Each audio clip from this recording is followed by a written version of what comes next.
You're listening to a Soul One podcast.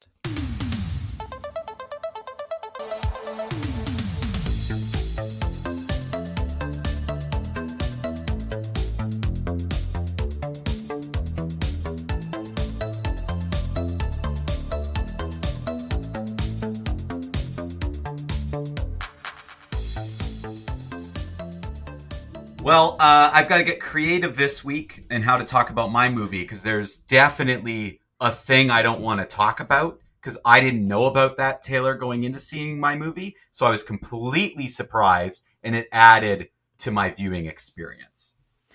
But I think I haven't seen the movie. I've only seen one trailer.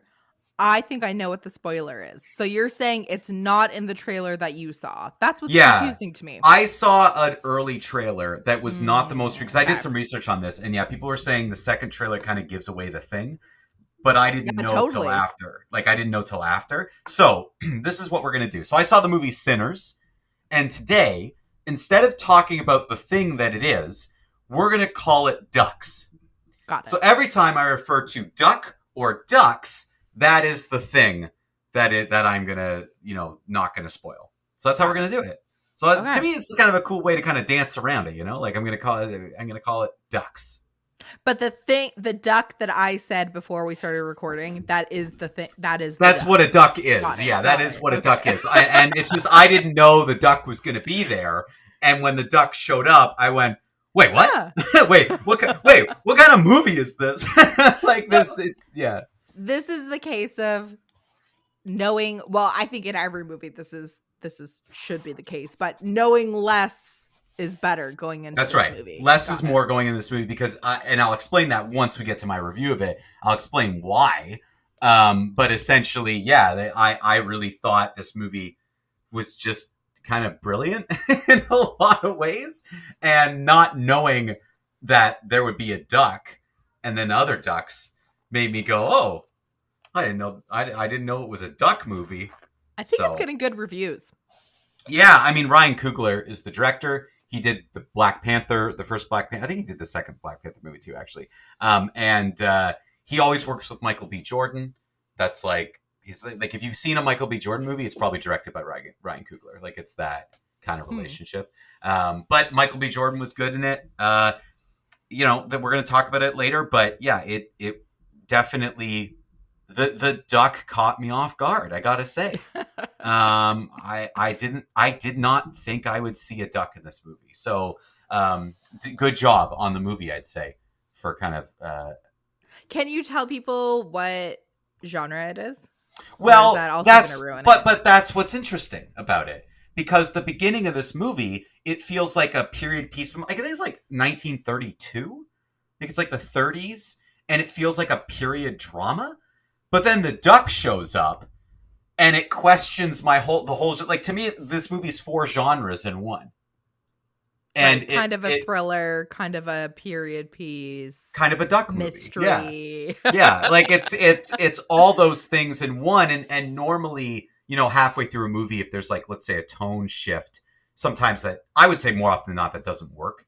And I think you and I talk about that a lot, where it's like, oh, that was weird. Like now it's a weird movie. This movie. It handled it really well. It was just, is it 100% perfect? No, but I thought it was kind of brilliant in making you feel like this is a period drama. It could be a period drama. Where is this going? Oh, it's a duck movie? Like, that's just really what it makes me kind of question the genre a bit. And I think genre hopping is so difficult, but it was really well done. Like, Ryan Coogler, the director, did a great job with it. Interesting. I know we're not getting into your review just yet, but an interesting time for it to be released. A spring movie, Easter. Yeah. I don't really think about ducks around Easter and springtime, but I think sometimes, again, I don't know. It works sometimes, I guess. It just seems like upon I think what also kind of duck movie it is. Because of the positive, I should say the very initial buzz that I'm hearing, because I think, did this movie not open just this past weekend? It just opened. It just opened. Yeah. You saw it in theaters? Yeah, I did. Yeah. So the initial buzz I'm seeing is that it's positive. It's good feedback for the movie. So again, it's like, oh, it got dumped in April. How many people are going to see this movie? But we'll see. It might have good enough word of mouth to get there, but it's the kind of thing like, okay, because you know, Taylor, what I mean by duck, right? You know what I'm Yeah. talking about, I and knew watching the trailer, I knew right, you immediately. knew because you saw the trailer. You saw the trailer. I didn't. Yeah, I must have seen the second one.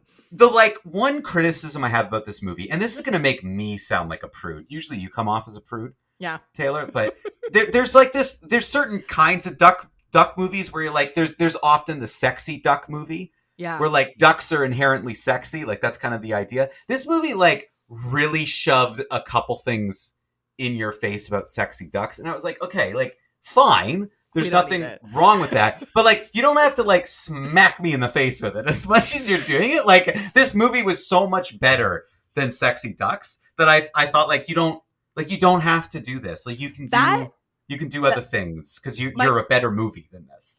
I that was not the direction I thought you were going in, because the trailer I saw was really gory. Right. So, And I think that the like again, like you alluded to, Taylor, we've got about 4 genres. And again, I don't want to say what the one genre is, but the one genre is ducks, and then mystery, thriller, and period drama. Like yeah. that's all rolled into one. And with any good mystery and thriller that has to do with maybe murder or death or anything like that, there could be a gore factor, and this movie has that as well. So it's kind of towing this interesting line where it's sort of hitting upon all these things, and it works. Like I'm not saying it doesn't work. I'm just saying that in that particular case, well, normally you'd see that kind of duck in a particular kind of movie, but in this movie you didn't need that kind of duck. You could have gone a Yeah. different direction because of the way the kind of the movie itself is. But I mean, like the premise of the movie does set it up in a way where like you could kind of understand. Like the idea is Michael B. Jordan plays two twin brothers, very different actually, and very well like done. Like he did a great job playing these two, but they both arrive kind of back in their Mike, town. just quick pause. I reviewed a movie last week where the actor played twins. Did you? The monkey. So Oh, right. Isn't that so funny that this week you also, from the trailer, I had no idea. I don't know if I wasn't paying attention enough. It's Michael B. Jordan's playing both brothers. He's playing both brothers. Yeah. Oh, there you yeah, go. There yeah. you go. And it's funny because like again that could go so wrong, but Yeah. he does it very well. Like he makes the characters different enough, but not over the top different. Right. If that makes sense. They're Like still it's, brothers. They're still twins. that's right. Like you could be like, okay, you can clearly tell that they're twins, but also they're just different from each other enough that you get it. So it's really well done. But the whole premise of the movie is like they return home. They've got some cash in their pocket, maybe some connections to the mob, wink, wink, like you don't know. They've been off doing something. And they create this kind of nightclub atmosphere place where people can go and relax and have fun and play music and all that kind of stuff. Like that's kind of what they're doing. So that becomes the premise and the kind of setting for the movie. So like nightclub atmosphere, there's a lot that can happen there. So you can kind of understand where things kind of progress The from title there. And, makes sense. Sinners. and the title, yeah, Sinners, right? So there's a lot of interesting things that happen there. But again, what this movie did so well was it was kind of a slow crawl to the ducks. Like the first duck doesn't show up until about halfway through the movie. It's a nice slow crawl in that direction. I tricked myself into thinking I was watching a period drama about these two brothers and their shady money. We're gonna find out about the mob. That's what I thought. And like again, Michael B. Jordan's gin running movie. Like that's the thing. Like Michael B. Jordan's a good enough actor where I'm like, well, this is believable. Sure. Like it's totally fine. And so there's this other guy in it, and a friend of mine who likes movies like sent me a text about this, and he was like, you gotta like watch this movie. Like he's the one who pointed me towards it. And I was like, yeah, I'll watch it. He's like, there's this guy in it, this like younger guy who it's his first movie ever, and you're not gonna believe it. And I'm like, okay, like, well, I don't know what that means. So I watched the movie, and yeah, I could have sworn I've seen this guy in something, and he is pretty young. Like I would say he's in his 20s, but then I looked him up, and he has zero credits. He's literally done his first movie. His first movie, and he's kind of like the younger brother of the two brothers that he plays. If that makes sense. So Michael B. Jordan plays the two brothers, and they have like a younger brother. Okay. And so I think the guy, I'm gonna double check. I think his name is Miles Canton. Is his name? So he's done nothing else. He's never done another movie. He was really good in this, but people keep calling him Michael C. Jordan. As if he's because like, he because he's like, instead of Michael B. Jordan, he's Michael C. Jordan. Like he's yeah. kind of like, next level. But he was really good. Like he was one of the standouts. And I think when you're in a movie with Haley Steinfeld's in this movie, there's a couple other like recognizable character actors that you would definitely recognize. Like if you were like, oh, it's this person. But he like held his own with all these people. And it's just like, how did you do that in your first movie? Like, kudos to him. Like, what an acting job that this guy did. You often, I want to be careful with my words because I could be wrong, but I feel like you don't see that as often nowadays where complete unknowns are cast in movies. Like nowadays, it feels like it has to be, unless it's a lower budget particular, a lower budget or like a particular genre.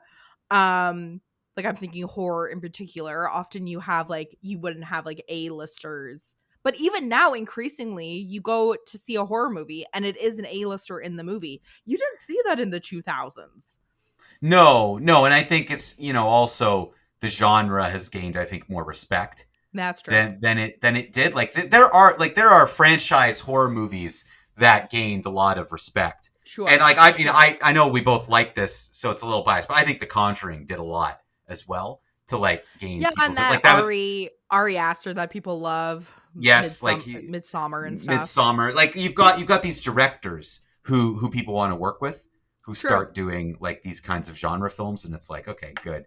Like, but kudos to this director to cast a complete unknown because he didn't have to. He's a big enough name that he could. That's right. He could have gotten anybody. That's just like I haven't seen that kind of performance out of someone. I'm like, I swear I've seen you in something. I must have. You pretty good. And then you're like, nope, never been in anything like, ever. Not even like a TV credits. Nope, nothing. Often this is his only credit on IMDb is this movie. Yeah, good for him. But yeah, probably we'll see him more because I thought he was very, very good in it. But that's the thing about this movie that was so interesting. It's so captivating and well done and well crafted. You would swear you're sitting here and watching a period drama that you're like, this is released too early because it should be nominated for an Oscar. Like that's what you're thinking. And then suddenly ducks show up.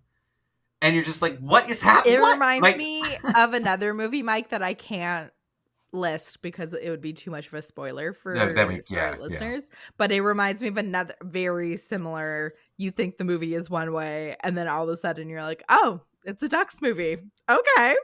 So that's interesting. Good on this director dropping a Ducks movie, like I said, in the middle of April. With no fanfare. I'm glad it's getting good reviews because I do think it really deserves it. I think that Michael B. Jordan's very good in this movie.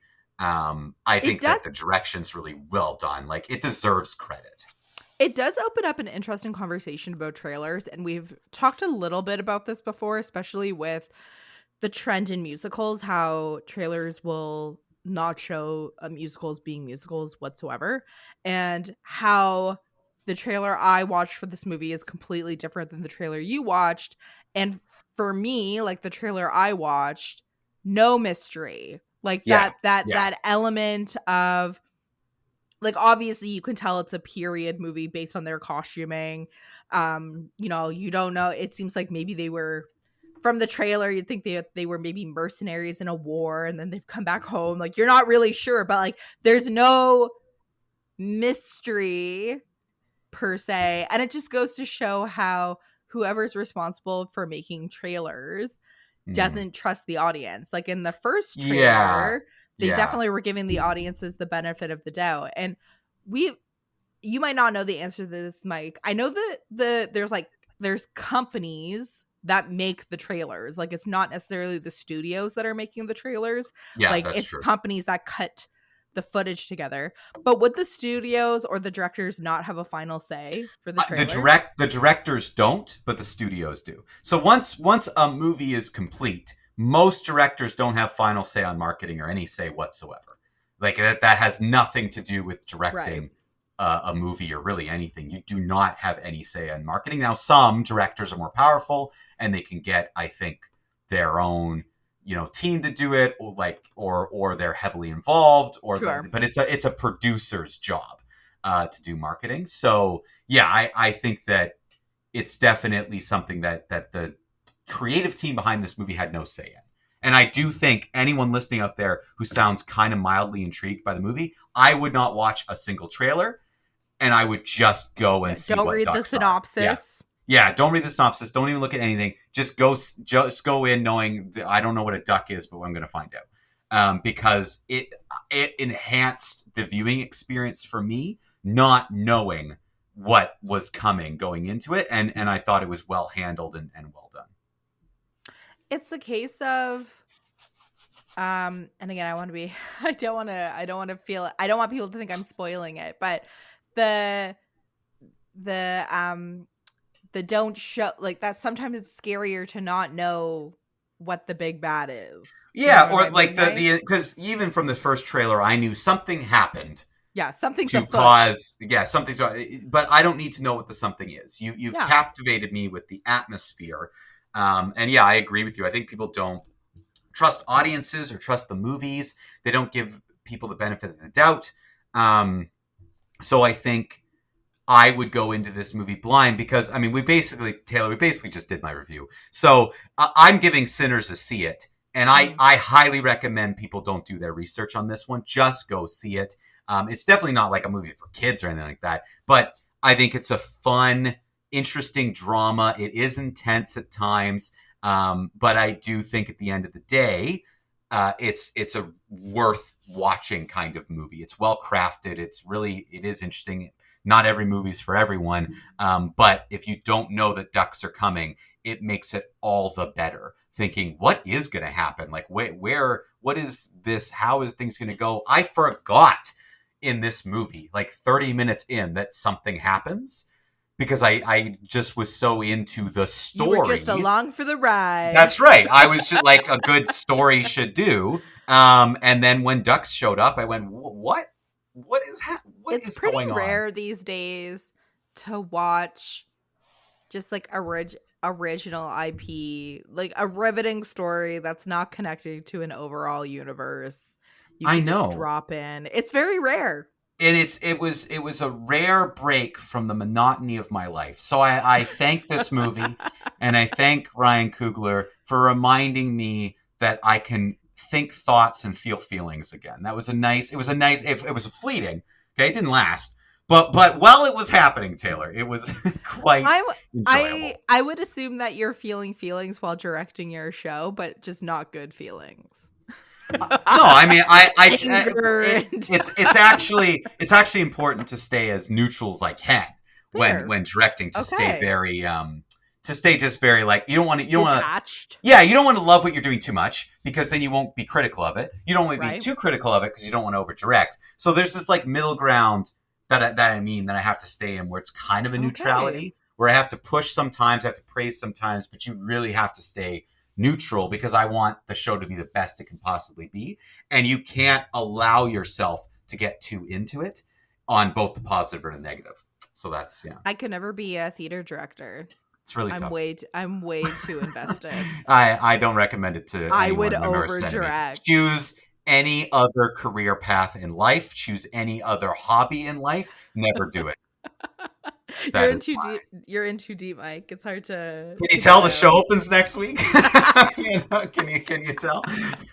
And then you'll say for 3 weeks, I'm never gonna do this again. And then someone will offer you another show, and you'll say yes. Oh, I'm already signed up for another one. I can't even do that. I'm already. Can you say what the show is, or is it a surprise? Yeah, no, because they've announced their season. I'm returning in 2026 to the same company to do Bonnie and Clyde. Ooh. The musical. That will be one. Now, Bonnie and Clyde is a show. Yes. And speaking of like a genre, lots of movies made of these ones. Like that's a time. I wanted to do Bonnie and Clyde years ago, back when I was in Kingston with my old theater company. Is it was a musical? It is a musical. And it was going to be part of sort of the season that never happened when I was planning the 12th year. But then I decided to leave the company because you plan seasons really far in advance. Sure. So months before you have to finalize your season, you start thinking about it. And Bonnie and Clyde's a show I've always wanted to direct. It's kind of the one that got away. so I couldn't resist doing And this. it's So probably not that I don't want to uh speak negatively of young people doing theater, because Blue Canoe was young adults. It probably is nice as an adult being able to direct adults in the play that you want to direct. Does that make sense? Like, do you think you'll have more fun because they're adults and not kids honing their skills? Or am I um completely off base? hmm Do you prefer you know directing young you know people? what's you know what's interesting, Taylor? Sometimes yes, but sometimes no, because it Oh, depends on the person. Like sometimes people get too in a set certain in their habit, way? yeah, and set in their ways. So like you bring up a good point that there is something that comes with maturity of like you're not teaching as much as you Right. would, but I still feel like there is something about younger performers where they're a little bit raw, and they still have, you can develop kind of habits and you can develop ways with them. And I think I like shows that are a mix, right? Where you Right. kind of have the opportunity to work with younger performers and older ones, because Bonnie and Clyde, in the time they're set, they're in their like 20s Right. in this musical, but they're also adult characters. So it's like it's kind of perfect because you can work with both. And I think that that's something that I do find appealing, is that ability to kind of work with a wider age range, more so than saying like, oh, I worked with youth for Blue Canoe for such a long time. Yeah, it's nice to kind of spread out and do other things, but I think I do like having a cast that's kind of a wide range, because then you do get like kind of every different type of performer, which that's what makes it fun and interesting for me. Fair enough. Um, I was what would be a good pivot here? Speaking of young people, I watched Paddington 3, also known as Paddington in Peru, which, also speaking of tonal shifts, uh this movie is a complete tonal shift from uh, the Sinners, or just Sinners, I think Mike? it's just called Sinners. Sinners. Normally I hate current movie titles, but in that case that works. That's a punchy title, and Sinners, yeah. yeah, Oh, it's a great that's title. Yeah, yeah, that's yeah. a good one. Normally I'm like, "Oh, did a robot name that movie?" But in that case that sounds good. And Paddington in Peru, also a good name. So I watched this. Longtime listeners of the show will know that Dan and I have date afternoons occasionally, because we have a toddler, and most of the time we spend with our toddler, but sometimes we have time to ourselves. And I should mention that that's willingly. We spend a lot of time with our our toddler. If we wanted help, we could get help. So anyways, long story short, we decided to watch Paddington in Peru. We thought this is a great opportunity. We can rent it. It's VOD, Mm-hmm. video on demand, but we did Amazon VOD, and we thought, okay, let's watch it. I really thought it was called Paddington 3, but no, it's called Paddington in Peru. And Dan brought up a really great point, and he's going to hate that I'm paraphrasing, because again, longtime listeners of the show will know that Dan doesn't like when I throw in his opinions. But anyways, Dan had very good insight. He typically does. That's why I always share. That's why I like sharing his ideas on the radio Mm-hmm. show, on It's the a podcast. compliment.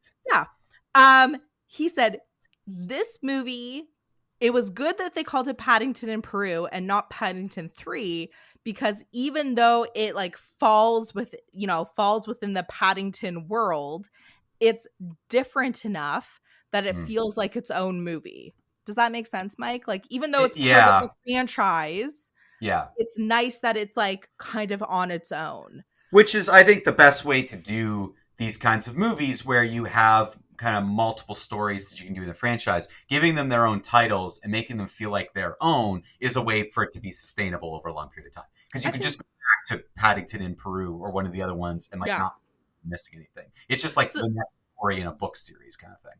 the first two take place in London, takes place with the same family.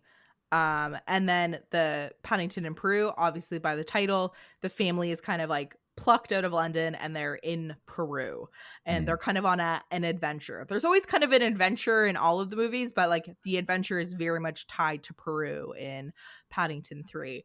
Um longtime listeners of the show, and I know I keep saying that, but longtime listeners of the show will know that Dan and I are huge fans of Paddington 1 and 2. That should come as no surprise. So it's not actually that weird that two grown adults without their child I don't think decided anyone thought it was weird, Taylor. I don't. decided to watch on their one date afternoon a month to watch Paddington in Peru.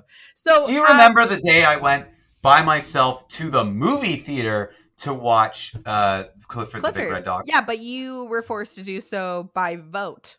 Oh, right. I forgot. That wasn't like I forgot I didn't do that of my own accord.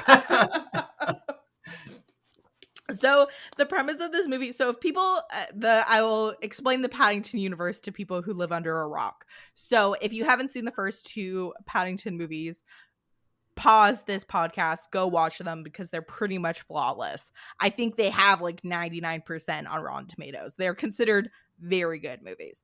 So in the first movie, the this British family finds Paddington at a railroad station and essentially adopts him, and they're he's trying to find out who the owner of his hat is, because he thinks that he can like go live with that person and not this British family. And that's kind of the mystery adventure, is like who is the owner of this hat that I wear. And interestingly, Nicole Kidman's in this movie.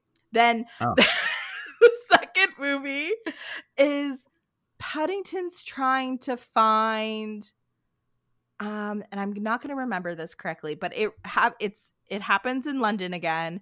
Paddington wants to get a present for his aunt who lives in the retirement home for retired bears back in Peru. He's trying to get a present for her, and the villain of the movie wants the present because it essentially solves like a family mystery, and the villain of that movie is Hugh Grant.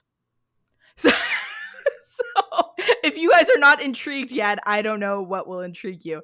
And then the third movie, Paddington goes to Peru to see his aunt who lives in the retirement home for retired bears.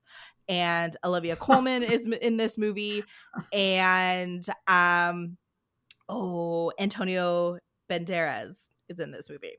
So that is the Paddington universe. He's a little bear that's from Peru that ends up living in London with this family, and hijinks ensue. But in the third movie, he's going back home to Peru to see his aunt. And normally there's kind of like an adventure or a mystery element to the movies, and typically the most famous person in the movie is the villain. That's kind of, they're children's movies. You don't have to think too hard about it. It's not really a spoiler. The biggest change in this movie, so there's been, I don't know, Mike, how long there's been between Paddington 2 and Paddington 3. Quite a few years, maybe even the pandemic. So I can't remember how long it's been, but the kids are older now, so they're older teens in this movie. And the woman who played the mother in the first two movies doesn't play the mother in the third movie. And to me, that was very noticeable. I don't think she was recast for reasons, and I forget her name. I think it's Sally something. She was in The Shape of Water. She's a British actress, Mike. I don't know if that's ringing any bells for you. I think I know who you're talking about. Yeah. She's a very good actress, and she was very good in the first two movies. And it wasn't that the new actress, and I don't know her name, but she has a recognizable face. It wasn't that the new actress was bad. It's just like when the actress is so good in the first two movies, it's hard not to compare. I'm sure people felt that way when Batman's love interest was recast in the Batman trilogy, and nobody cared. All right. So in some cases, people are happy when the characters are recast. That's right. In this case, Dan did a little sleuthing, not a ton of sleuthing, and I'll admit that I didn't look into this, Mike. I think the original actress had to drop out or wasn't able to be in this movie for health reasons. So again, I don't think it was a matter of ego or scheduling conflict, you know what I mean? So like it's all the more reason where it's kind of like, oh, that's that's too bad that she wasn't in the third one. But what are you gonna do? So that's the biggest change. And then Paddington fans will probably be as annoyed as Dan and I. There's an Uncle Bear that's introduced in the first movie, but his death actually is the catalyst for why Paddington ends up going to London. I know this sounds very dramatic. And they only mention him once in this movie.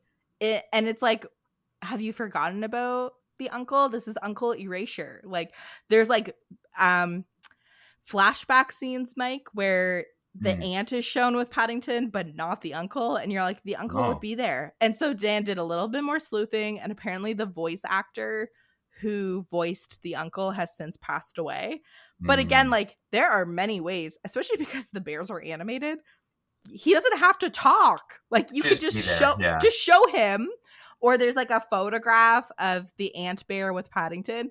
Put the uncle in the photograph. Like, it was just very odd. Like, that was the one, aside from the recasting of the mom, it was the other one instance of me being like, why do that? You know what I mean? Like, that kind of detracted from the movie. Otherwise, very good writing. Again, it's very rare where the script is just funny, Mike. Like, just like witty. Like, often I've been reviewing comedies in the last like 2-3 years, and I'll say, oh, like, I know that they wrote that line as a joke and it just isn't funny. Whereas Paddington is witty, and you're just like, I don't know if it's the timing of the actors, the writing of the script, the direction, but you're just like, that is a funny, like, it's just funny. The situation is funny. The line delivery is funny. Chef's kiss. In terms of Paddington canon, I would say this movie is not as good as the first two. I don't know if, again, it had to do with, like, it's the third movie in a franchise, so you're getting a little bit of fatigue. Maybe it was the recasting of the mom. There wasn't as much, like, the family kind of comes together in the first and the second movie to, like, help solve the crisis. There wasn't as much of that in this movie, so maybe that was it. Like, like, the magic was just, like, a little bit not there. But in the grand scheme of things, this was still a very good movie, and the script is interesting enough and funny enough that, to me, this is a see it. You know what I mean? Like, like, the little gripes I have are more like because Dan and I love the first two, and we think they're like really great movies, and like, not like they're good family movies, but they're also just like good standalone movies with funny, witty scripts. So even with a really good movie, like, it's always hard to go back to like a first or second one if you really liked it. Like, it's always hard to kind of like, there's always going to be one that's like not as memorable as the other ones. You know what I mean? Or it's just not your favorite to the other one. And I think because there's already two, it's like, did we really need a third one? I don't think we really needed a third one, but they certainly tried their best, or I think they tried their best, and I think it was a good movie. And that also, like, when I was alluding to the fact that it almost feels like there's like Paddington 1, Paddington 2, and then Paddington in Peru. It's kind of like you could say there's like a Paddington 4 and it's like amazing as the first two. You could probably leave out Paddington in Peru and it would be okay, or watch it like out of order. Does that make sense? So yeah. Anyway, but again, like, I think it's a good standalone movie. It's just hard to compare to the first two that are just so good. Yeah. So, but all that to say, it is a see it. It's available for rental now on Amazon and YouTube, and I'm sure VOD, wherever you get your movie rentals these days. So it's but like I said, if you haven't watched Paddington 1 and 2, do yourself a favor. Go back and watch those ones, because they're amazing. The Paddington canon. Based on a book. But I you know what, Mike? Did you grow up reading the books? I never grew up reading the books. No. We have a Paddington bear, but we've never read the stories. So no, I never with Paddington. No, not that I remember. No. Before we get to maybe some fan questions, I think we should go over a couple housekeeping business here, because we are going to be off next week. No show next week. because, as I said, I've got my show opening. I'm directing a chorus line, so it runs next week. But we will be back the week after. Katie Wilson is joining us, so that will be for technically, I think it's our May 1st episode. I think. I can't remember if it's May 1st or if it's the April 30th or whatever. I'll be honest, Mike. I don't know what day the show airs. Oh, Thursdays or Wednesdays. Thursdays usually. So it's May 1st. Yeah. So our May 1st episode will be our next new episode. Katie Wilson will be joining us, and that is our fake music biopic episode. So we got 3 movies we're watching. So we're giving you an extra week to watch those movies with us, and maybe write in some of your thoughts. But we're watching Pop Star, Never Stop Stoppin', I think is what it's called. We may or may not learn the name of the movie at the time of recording. That Thing You Do, which is a personal favorite of mine, and Dewey Cox, Walk Hard, the Dewey Cox story. That's what it's called, Walk Hard. So that's the one with what's his name? Jonathan C. Riley. Jonathan C. Riley. So John C. Riley. So we've got 3 kind of fake music biopics, all very different, I will say. These 3 movies are all very different, but definitely watch along with us. We're going to be reviewing those, talking about fake music biopics in general, which is a lot of fun. But I had already previously watched. I've seen That Thing You Do many times, and I've watched Pop Star at least twice. But the only new one for me was Walk Hard. I had never actually seen that one. Now that's a direct spoof of Walk the Line, right? Mm-hmm. The Johnny Cash. The Oscar-winning. I assume it won Oscars. I actually don't. I say that. Probably nominated, but I say that, and I have no idea. With Joaquin Phoenix and Reese Witherspoon. So off next week, and then join us for that episode in our first episode of May. So you have some time to watch those movies with our special guest Katie Wilson. But yeah, no new episode next week. You will, I'm sure, survive without us for 1 week. Spend time with your family. The Thursday you normally listen to us, be with your family that day instead. Yeah, that 1 hour that you normally lose. You have it back. Congratulations. Shall we end off today with some fan questions? Yes, please. All right. This one comes in from Dustin. And Dustin says, hello, so you had me at Skip It. I want to throw a completely crazy movie question at you that I hope you don't have time to read, because I like when you have to struggle for answers. So mine is not going to necessarily be something you can just make up or throw together, because it is based on real thing, but I still want an opinion-based question. So here you go. Here's my question. What's the most memorable movie scene you've ever seen? Oh, that is... Yeah, struggle buddy. That fits that description.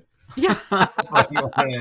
The most memorable movie scene I've ever seen. The first thing that pops to my head, and our listeners are gonna hate me, Mike, because I've probably mentioned this movie 9 times in the last 2 months.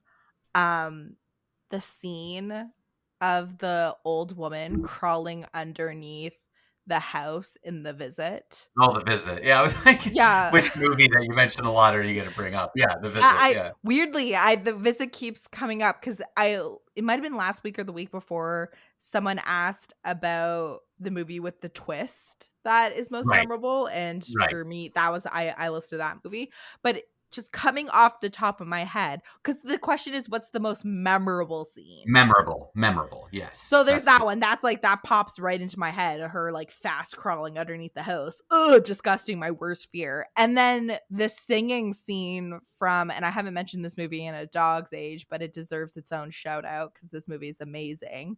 Adventures in Babysitting, when they're stuck at the jazz club. And the band won't let them leave until they sing a song on stage. That's a very memorable scene. Do you know what I'm talking about, Mike? No, I don't think I've seen this movie. You've never seen Adventures in Babysitting? No. I think it came out in 1987. Oh my gosh, that is an 80s movie. I can't believe you've never seen that movie. That's a movie where I've definitely told this story on the old version of the show, Mike. My mom, there was a time in our lives where my mom watched that movie every single night after my sister and I went to sleep. and we could hear her quoting she learned all the whole lines, all the lines from the movie. So needless to say, we watched that movie a lot growing up. But oh my gosh, that movie is so good. That can't even be a movie that I force you to watch that I know you're gonna hate, because that movie is just so good. I don't want to wait. You've already picked that. The next time we have to do that challenge, you've Oh, already because picked. you've never seen Dirty Dancing. Yeah, because I've never seen Dirty Dancing. I'm surprised. Are your sisters a little bit older than you, Mike? I just one sister, and Oh. 3 years, just over So 3 years these old. would have been movies I would assume she would have watched growing up. But no, your parents didn't show your sister these movies? I remember The Secret Garden. Oh, one of my favorites, all-time favorite. I'm Top, top, trying to top, think of other top. movies she watched. Babysitter's Club, I think Yep, was a that thing. also iconic. She watched all the movies I watched. Yeah, like those. Like I remember those. I mean, it's possible Adventures of Babysitting. I just don't. If I To did, be I don't remember. fair, these movies, a lot of the movies that are iconic to me, like Adventures in Babysitting, would have been movies my mom would have seen, like when they first aired in when they were first shown in like movie theaters, and then when they were available on VHS, my mom would have bought. So they're like a little bit outside of the age range of you and your sister, but because your parents are such big movie buffs, I just assume that they would have been watching these movies too. But I guess not everyone's at, you know how you know the memes where they're like, oh, there are no unique experiences, because the meme will say something so seemingly niche and specific, and then you realize like, oh, everyone was experiencing that in their childhood. I guess Mhm. what I just assume that everyone's been experiencing their mother watching Adventures in Babysitting on repeat and learning the lines, No. and then realizing, no, people had normal parents. Yeah, no, I don't have any experiences like that. My parents watch It's a Wonderful Life every year on Yeah, Christmas like Eve. Dan watches that every Um, year. but other than that, I can't. So to me, like a memorable movie scene, like I think I'll always remember the first time you see a dinosaur in Jurassic Park. Like that's a Mm. really good moment. It's a great shot. It's definitely memorable. I think for me, I remember like sequences more so than particular like one moment. Like for example, I mean this is a movie I have not talked about in a long time, but Euro Trip.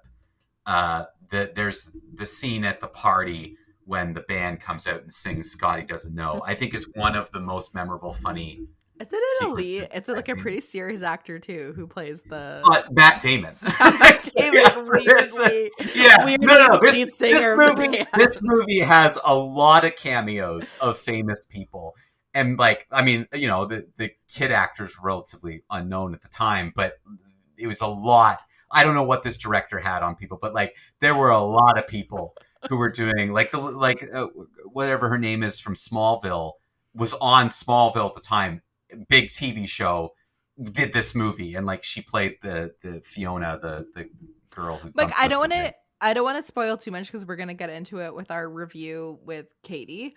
But I felt that way about Walk Hard. Like every scene had a cameo Oh, of a there's so famous many people in actor. that movie. It's ridiculous. What year did this movie come out? How did they get all of these super, super, super Yeah, famous people? yeah, like absolutely ridiculous. Yeah, and that's how Eurotrip felt. Like going to see it. Like I remember seeing that movie as like a teenager, basically, or like late in my teens, and going with just my guy friends to watch this movie, and it was just like a silly, dumb movie, and yet. Like scene after scene after scene, there's all these people you recognize. It's like, what are you doing here? Like, why are you in this? Like, and Matt Damon was the most shocking, and that was near the beginning, where it's like now I don't know what is happening. That's But right back. I think the Scotty doesn't know scene, uh, that one resonates for me for sure, Heath and that's something Ledger I'll always remember. Heath Ledger singing to Julia Stiles on the steps in 10 Things I Hate About You. Iconic scene, memorable Oh, scene. it's fine. No, It's fine. you don't. It's like It's scenes that fine. like live Of rent. all, but I mean, I think there are better scenes in "She's the Man," which is the Twelfth Night parody than the. But like the question is not the best scene we've seen, but the most Right. memorable. So like the scenes that live like rent free in my mind, like I can beat by beat recall Heath Ledger singing to Julia Stiles, or like the kids singing in the jazz club at Adventures in Babysitting. Whereas Okay, I got like one. I got another one. You just remind me the somehow of cheese another one. scene in She's the Man. No, no. Oh well, yeah, that definitely. No, that's a good one too. No, no. Because I was thinking She's the Man. I'm like, oh, isn't that Channing Tatum? And then I Yeah. thought of the scene from 21 Jump Street where him and Jonah Hill, they have to like buy this. They're like trying. They're undercover police officers in high school, and they have to buy the drugs from Dave Franco, and he makes them take it, and they run to the washroom and try to throw up, but they can't do it. Like they're trying to like make themselves throw up and they can't do it. That's got to be one of the funniest sequences of the two of them freaking out. And then Jonah Hill has to go to a drama class and audition for Peter Pan, and Channing Tatum goes to band to do music. It's that whole sequence has got to be one of the funniest sequences that I can remember. Another one, and it's funny how we're listing movies from like our adolescence, Yes, our yeah, teen years. Maybe because it's just we rewatch those movies and they're stuck in our brain. But Michael Cera singing in Superbad yep, when he's yeah. stuck again. That's another good one. Yeah, yeah. Michael Cera. Lots of memorable scenes. Yeah, in and that again, one. like I think the from Easy A, Emma Stone, what she did on the weekend scene, where it keeps showing her like just singing to the card she got from her grandma, like she like in the shower, chilling at home, like didn't do anything on her weekend because she like has no social life. That's also pretty funny. Like that's a memorable one as well. There you go. I didn't think we'd be able to think of any scenes, Mike, and we rattled off a whole bunch. We mainly just rattle off movies that we liked and what we remember But from the them. question was, what was memorable?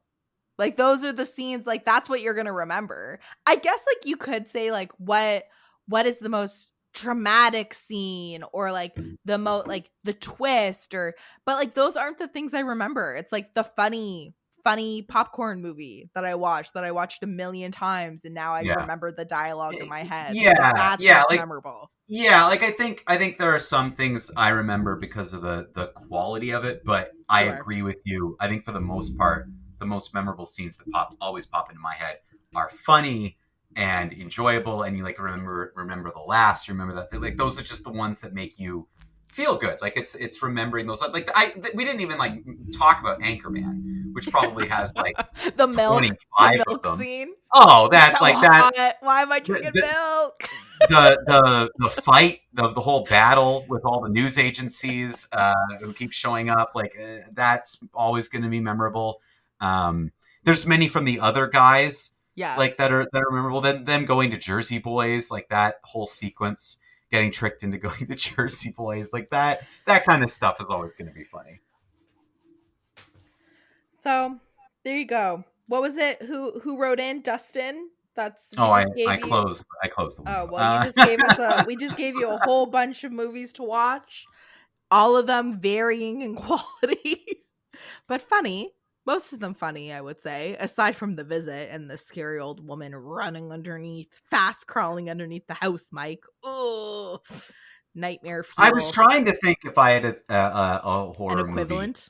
that I could throw up there. Well, I mean, I don't know. I don't know if I want to. The movie I reviewed several weeks ago, I still don't know if I want to spoil it because there's one shot I'm never going to forget Ooh. from that movie. But I don't think I'm gonna. In a bad way. Like you're never gonna forget in a bad way. No. Effective, great, but like also, like I don't feel you know this. I don't feel emotions watching things. Yeah. But that if I did, that would have gotten me. I But definitely horror went like, movies, well done. do horror movies not scare you? Like, do you not feel fear while watching a horror movie? No. Well, what's the movie gonna get me? You know, I'm not like afraid for my life. Oh I my can gosh, be startled. I can be startled, be like, I'd be like, oh, I wasn't expecting that, but I'm not Going like scared. home and afraid that a ghost is gonna pop out of my closet. I can't tell you how That's many fine. times I've like clutched my rosary beads after seeing a horror movie in high school, praying that the that'd ghost be isn't all gonna right. get me. Hey, I'd be rich. I could prove that ghosts exist. I'm, come visit. Open invitation. How about that? I'm just gonna put that out there. Ooh, Open invitation. don't, Mike. Come on. I'm right here. I'm right here. I'm willing to feel feelings, please. I'm ready to believe and feel again. Please. I'm ready to believe in something. Someone, let me believe in something, please. That's all I want. I'm ready. I'm ready to feel emotions. I'm happy to do that. Let's go. Go right ahead. All right. There's the challenge to you, demons. Mike's ready for you. Taylor, I'm not gonna lie. This might have nothing to do with ghosts. That little I'm just gonna say that it might have been just a moment. Might have had nothing to do with ghosts. You're clinically depressed. Is that it? I need to sleep. I need to sleep. I don't know. This is completely This is Mike here. at his most unhinged. I was gonna go through. I had more fan questions, but I closed the window and now I can't open it. Well, if it makes you feel better, Mike, we're at 50 minutes, which is a good time to wrap up. Okay. All right. So I'll do you a favor. We can wrap up, and then that way you can go have a cat nap before you. Yeah, I can have 13 minutes before my next thing. All right. Well, thank you everybody for listening. Just a reminder, we are off next week. No new episode next week, but we'll be back May 1st with special guest Katie Wilson. Go watch some movies. Thank you for listening to You Had Me at Skip It, a Soul One Arts Inc. podcast. This podcast is produced by Mike Shepard and Austin Spinner Summer. It is a project of Soul One Arts Inc. To learn more about Soul One and all the great work that Soul One is doing in the arts community, especially in film, theater, and other performing arts, visit soul1arts.ca. You can contribute to this podcast by visiting soul1arts.ca and going to the podcast tab. You'll find all the information on You Had Me at Skip It and how you can get your questions read on air each week. Thank you again for listening.